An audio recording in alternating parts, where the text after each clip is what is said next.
Ito po ang aming munting health center at kayo po ay inaanyayahan kayong tumuloy. At dito hindi na kayo mauulanan dahil maganda na ang aming health center at kami ay makakapagbigay na ng tamang serbisyo para sa inyong lahat.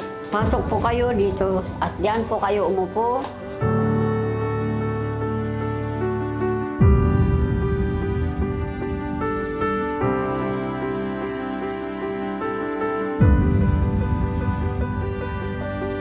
Ito po ay titimbangin natin para malaman natin ang kanyang bigat kung siya ay mayroon na siyang pag-increase ng timbang buhat noong kayo ay nagpatimbang ng huli.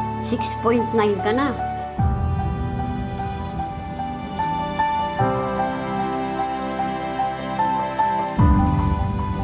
Ang timbang niya ay 6.9 taas, nag-aapat na buwan.